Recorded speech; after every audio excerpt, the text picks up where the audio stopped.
And of course, that's a gift of the 9. No trouble compromising and accommodating, right?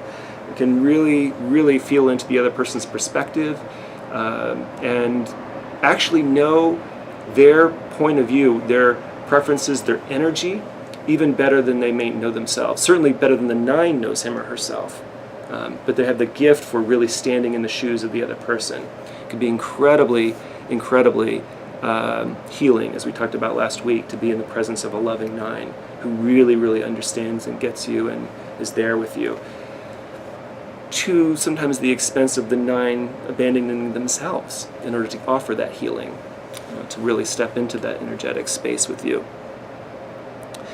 So the 9's managing, immovable, dreamy, uses high intuition to problem solve, rescue partner, with surprising blasts of callousness. This is leaning into the 8.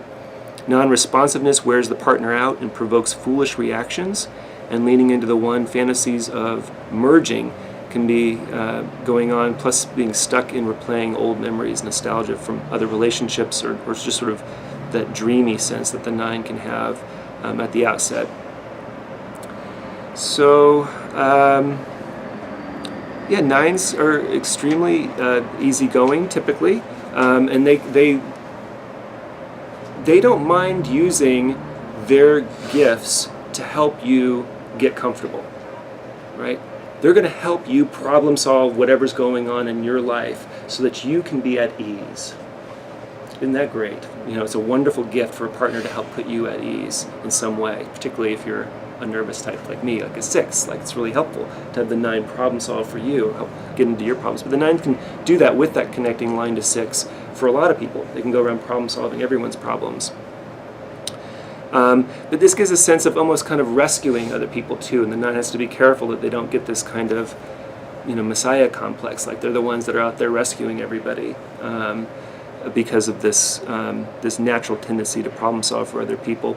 And I think this is what leads to these surprising blasts of they can sort of, especially leaning into the 8 wing, sort of say something and not even quite sure where that came from. And there's some kind of anger that's not being met because the 9 is doing so much work going around helping other people. All of a sudden the anger pops out in something really kind of cold or cruel or just sort of even disjointed, odd.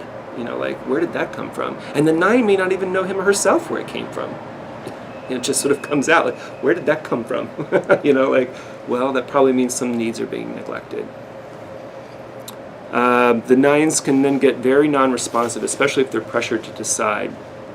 In any kind of conflict situation, they can, if they're feeling the pressure and in some way, they can really shut down, get non-responsive. Now, this can actually goad the partner into doing something, which makes the partner look kind of foolish, like they're the ones causing the trouble, the conflict.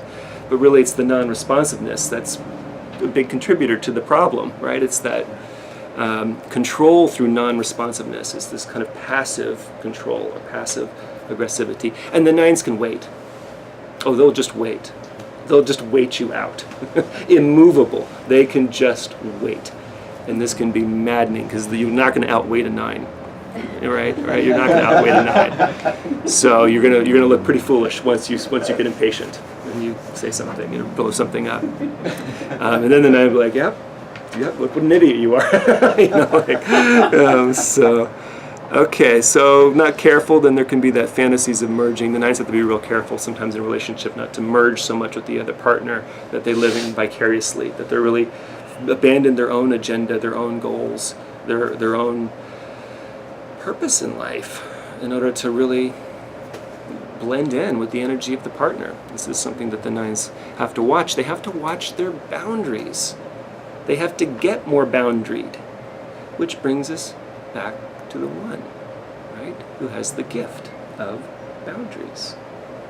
So when the 9 actually can start to come into him or herself, be a real person in the relationship, find those boundaries, that's the beginning of the relationship cycle.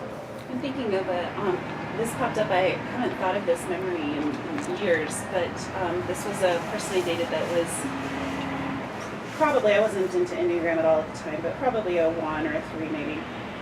And used to ask me like, you would think as a 9 that like this might be helpful. Like on a scale of 1 to 10, how are you doing? Mm. You know, and I just like hated that question.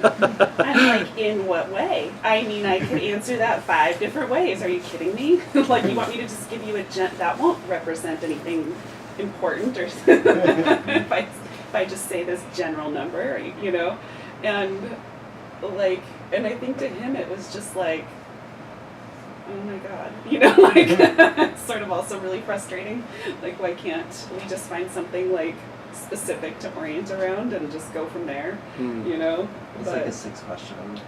Maybe, yeah. How are you doing? Like, let's put numbers on everything right now. I could say a 10 all the time. I could say a 3. I mean, it just I'm thinking about all kinds of different, you know, categories of wellness and being, anyway. And it's a great example too of how 2 different types with 2 different needs, boy, if they just knew the map, they could understand that better, because that one person is thinking this is an opportunity to connect, and you know, maybe the 9 is like, okay, you're making me decide something every 10, like another decision. Don't limit me. Don't limit I'm me. not a Okay. number. Yeah. Nice. Yeah. So, you know, well intentions on both sides, good intentions, but Yeah.